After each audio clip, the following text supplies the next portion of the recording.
So I'm a human being, right? And like all human beings, I enjoy getting attention from people. I enjoy being successful. I enjoy when people watch the stuff that I produce, when people enjoy it, when people tell me that they enjoy it, and all of that stuff. But still, at the end of the day, ultimately, I do not care if you or anyone else besides me ever ends up seeing this YouTube video. And today, I'm going to explain to you why. Hey guys, how's it going today? This is Glenn. Hope you all had a wonderful Christmas holiday with your family or whoever you spend your time with. I just got back from my parents' house a bit earlier this morning, had a wonderful time with them, catching up with my siblings who I hadn't spent a lot of time with in a while. So that was really nice. But yeah, going back to what I was talking about. About 2 weeks ago, in my video where I talked about how I had been sick for a week and that really set off a lot of my goal setting, I mentioned how I wanted to really focus more on consistency moving forward.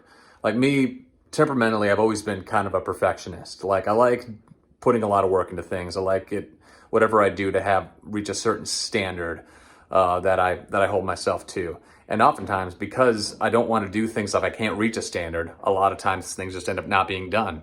Like I procrastinate on them, or I just put them off so far that it never even happens, because I have this sense of if I want to do something, it's got to be done to a certain level. And I'm not always in the mindset or in the place where I can produce stuff to that certain level. And I realize that can be a bit of an obstacle because, like I said, a lot of stuff that I would like to do ends up not getting done. And oftentimes it's better to get something done, even if it's not done perfectly, even if it's not done really well, to have it done at all. And so focusing more on consistency, more on doing things as a habit, even more so than trying to do things really, really well. Temperamentally, for me at least, just based on my own obstacles and temperament, that was just something I really wanted to focus on.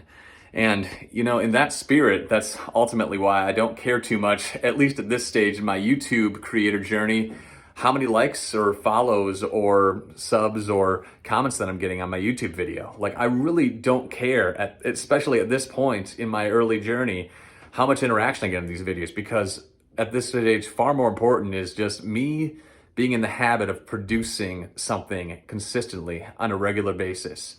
It might not get a lot of attention. It might not be the best thing that's ever been produced out on the internet, but at least I'm getting out there, I'm doing it, and I'm building the habit. And that's ultimately the kind of thing, the kind of muscle that I want to be training right now. So I remember,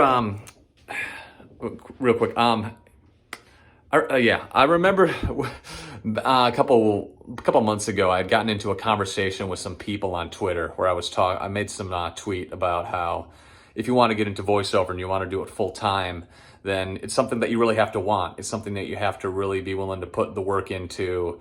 It's something that you have to enjoy for its own sake if you really want to work at it enough to the point where you can make a living doing it. And I still believe that now. And, thinking about that, I got into conversation with some people. One of the points that I made was that, even if I wasn't doing this as a job, even if I wasn't making money doing this, even if I wasn't good, I think for me personally, I would still do voice acting. I would still perform character voices and play around with these characters and storytelling, even if nobody paid me, even if nobody noticed me, even if nothing externally happened to me because of it. Just because I enjoy it that much for its own sake. It's just something that, just excites me. It gives me a sense of joy and a sense of purpose and something to really work on. And similarly, it's something I'm enjoying doing with YouTube. Like, I enjoy the video production aspect of it. I enjoy sitting down with a notepad and, figuring out my thoughts and then getting to a point where I can articulate them and, put them into video format, even more than I enjoy the idea of, getting a lot of subscribers or getting a lot of attention, especially at this stage. And, I see a lot of people, like in my line of work and in other places, where maybe they got into something initially, into a job or an industry, because they enjoyed it for its own sake, because they say like, hey, I love voice acting, I love being creative, I love storytelling, so that would be something that would be really cool if I could do that for a living, and I don't have to worry about doing something I don't enjoy in order to pay the bills. And so people start off, with this real love for what they do. And then as they keep going, maybe they get some success. Maybe they get a lot of following. Maybe they start getting a lot of attention for what they're doing. And then it happens enough that it starts to really skew their perspective. And they start falling in love with the attention and with the accolades and with all that kind of stuff that, excites your brain. And it gets addicting too, especially in this age of social media. And it tends to shift their perspective on why they continue to do things. And all of a sudden, you know, you start losing the sense of like doing something for its own sake, doing something for the love. And now you do it because you want to get that dopamine hit from like getting, you know, however many likes or follows or retweets or shares on different social media platforms and stuff. And it just really colors the whole engagement. And a lot of people can burn out on that, like because they lose their sense for why they do it in the first place, because they don't have that solid foundation that they're clinging on to, that consistency, that root in like doing something because it gives you a sense of purpose, because it's like in alignment with, you know, your energy, with your vibe, with your temperament, with your skill set, that can really burn people out and distract them from what they wanted to do. So ultimately, I mean, I've had a little bit of success doing what I do.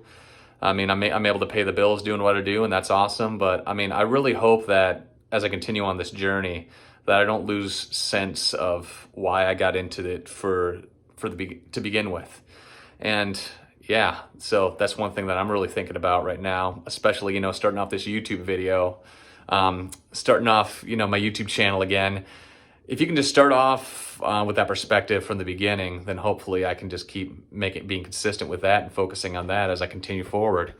And for anyone who does happen to tune into this video, I hope that whatever you're doing in your life, whatever line of work you're in, whatever stage of life you're at, I really hope that you can find something that you love and enjoy doing for its own sake, where you don't care what other people think about it, where you don't care how much you get paid or don't get paid to do something, or how much attention it garners you.